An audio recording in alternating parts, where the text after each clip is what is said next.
You're listening to the Monday Night Community Show with Daniel on BRFM. This is the Daniel Monday Night Community Show on demand through YouTube. Thank you very much for choosing to listen to us through this method. If you'd like to keep up to date with when I add new interviews, then subscribe to this channel.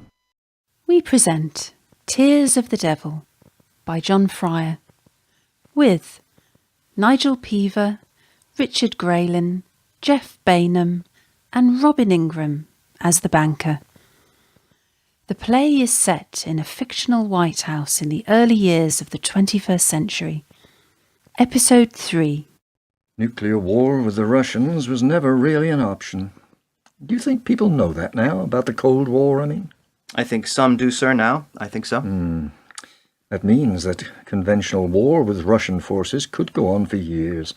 Not just in the Middle East, but also across the planet. It's a possibility, sir, but I wouldn't hold your breath. Why not? It's only our funding that has kept the Russian economy going.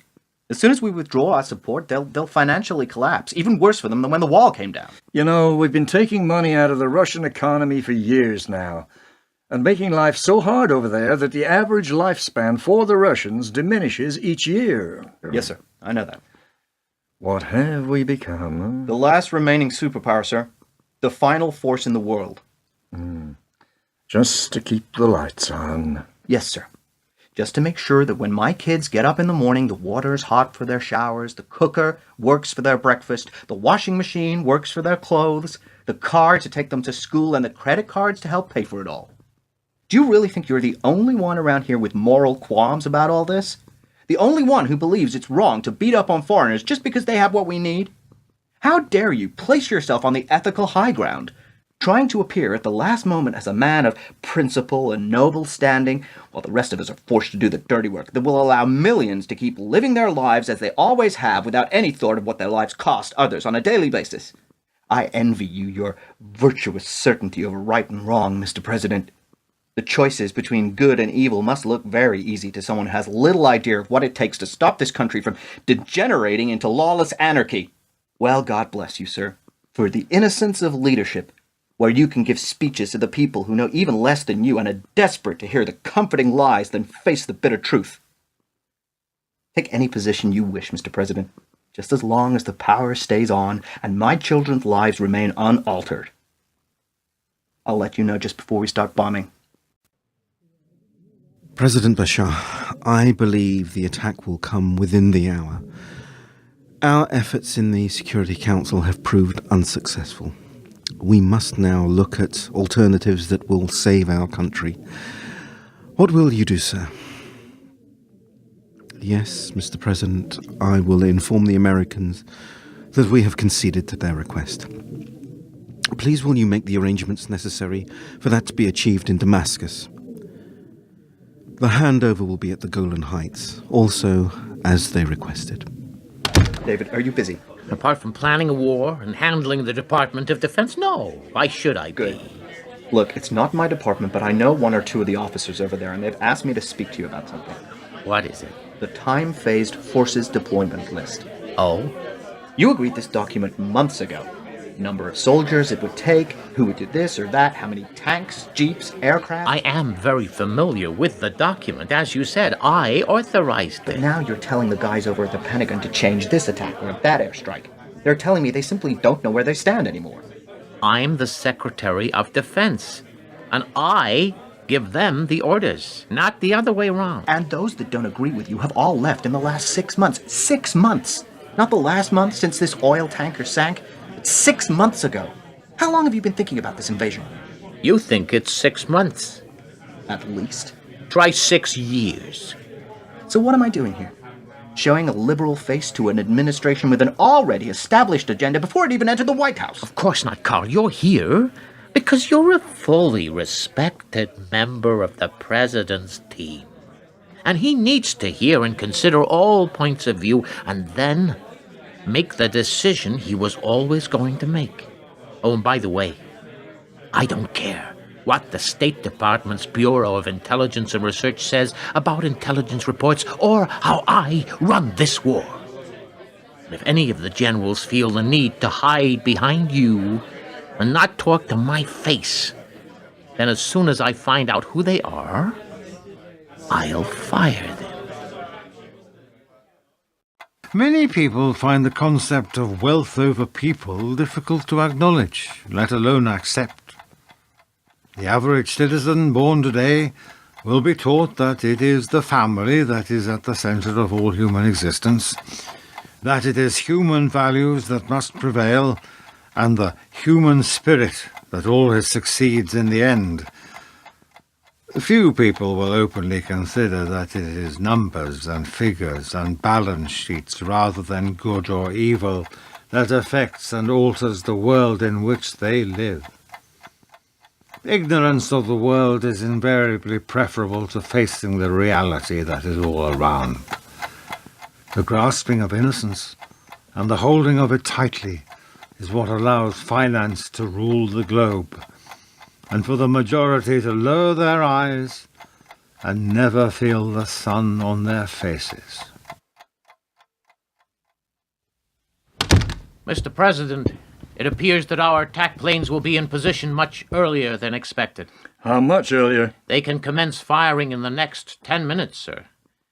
I've just come from the Situation Room, and the chairman of the Joint Chiefs says intelligence has a location in downtown Damascus of an Answar safe house that could hold as many as 40 terrorist fighters. At that number, the Syrian leadership must be shielding them. The chairman wants your authority, Mr. President, to take out that threat to our aircraft. A threat to our planes? Intelligence indicates ground-to-air missile sites situated around that location. What does that mean in English? Positioned at the end of the street. How do you know any of this? CIA has its sources. Its sources. Informants on the ground. You mean locals telling us things. That's one way of putting it, Mr. President. Or telling us what they know we want to hear. I'd rather not get into that side of things, Mr. President. You bribe them, is that not right? Sir. You offer money for information. Yes, that's one of the ways it's done. Then how do you know that it is not some local scores being settled? How do you know if the information you are receiving is worth having? Mr. President, these concerns of yours are only to be expected. Concerns? But we are highly confident of our level of intelligence with this target. And I am requesting your authorization to green-light this operation. And how many civilians will be killed during this attack of yours? It's the plan of the Joint Chiefs, sir, not Don't try and hide behind other people. You're the one bringing this crazy plan to me. How many innocent people are we going to kill? The chairman is highly confident that with our new precision bombs, we will be able to dramatically reduce collateral damage by up to 60%. This is madness. You want me to order the deaths of possibly hundreds, maybe thousands of people, simply because intelligence says they have something we may not want them to have. It could threaten the safety of our fighters, Mr. President. Only if we attack the city in the first place, Mr. Sterling. You've already signed the orders, sir. I will not support you in this any further, David. In what, Mr. President? Do you really believe that I would remain ignorant of what is going on in the world? I believe, sir, you will dedicate yourself to what is achievable and leave alone that which you cannot alter, as all the previous incumbents did. Over the last 10 to 15 years, company after company has offshored, outsourced, and downsized workforces right across the United States.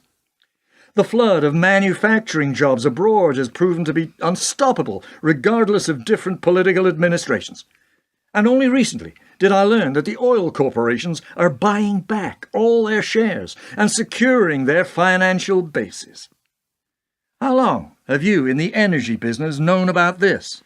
U.S. oil peaked in 1970, Mexico and Canada in 1985, and where one oil field could peak and become too expensive to operate, so could all the rest. So you've known all this time, and yet you told no one? And in whose interest would that be, Mr. President? The American people. But the American people don't supply the oil, do they, sir? They also don't supply the investment, do they, sir? God damn you, David. We've had decades to produce alternative energy sources. Sources that might mean survival for millions of people across this You are country. thinking so small, Mr. President. Instead of millions in the U.S., try billions across the planet. You've actually worked this out, haven't you? You mean the cost per life compared to the effect on profits? Yes. As the oil runs out, every automobile, truck, ship, and train from one side of this country to the other will grind to a halt. There will be no fertilizers or pesticides or insecticides, so food production will plummet. When that happens, Mr. President, people will die. Now call me selfish, but I'd rather it was someone else's population than Americans.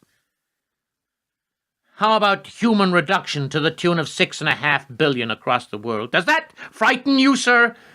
Because it should. Because it absolutely terrifies me.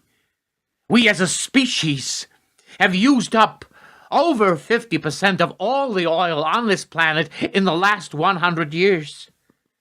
We are trying to cheat death for millions of American citizens, and it's the biggest magic trick the world has ever seen. This cannot be right. Manufacturing, or what is left of it, will also drop to almost nothing. Once there is no oil, there will be no electricity. No cooling in the summer, no heating in the winter. People are going to freeze to death, Mr. President, and people are going to get sick, and people are going to starve. And all this time, you and your friends in the energy industry, and no doubt the banking system and business, have been preparing for what? The mother of all recessions? Or should we just call it what it will be? A global depression. But rather than helping people to survive this, you are simply securing your own position to ride out an even greater economic storm than the crash of 1929. And we only dragged ourselves out of that because the Japanese bombed Pearl Harbor. What would we have done if they hadn't? So what are we preparing for now? The war for oil? Or should I give it its real title, World War III? And guessing by the time on my watch, Mr. President, we're just about to commence the next stage of that war, right now. Well, let's just see about that, shall we? What I've signed, I can cancel. Put me through to the chairman of the Joint Chiefs.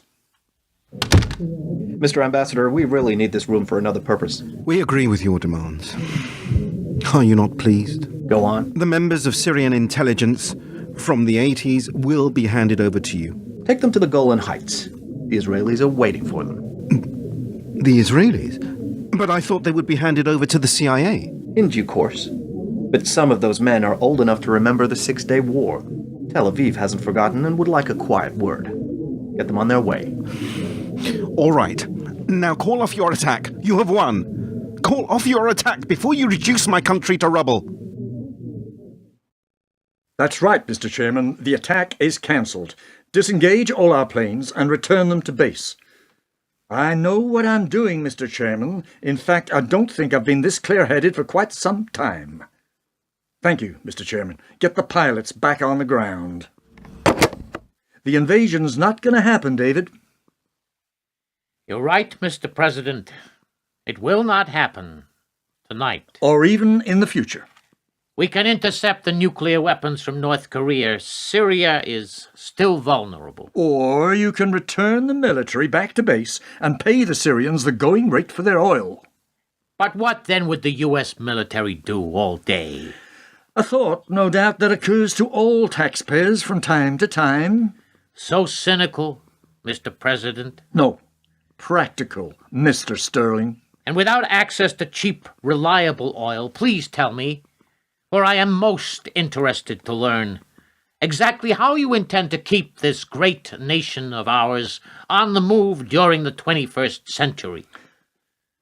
That's a fair point, Mr. Secretary of Defense.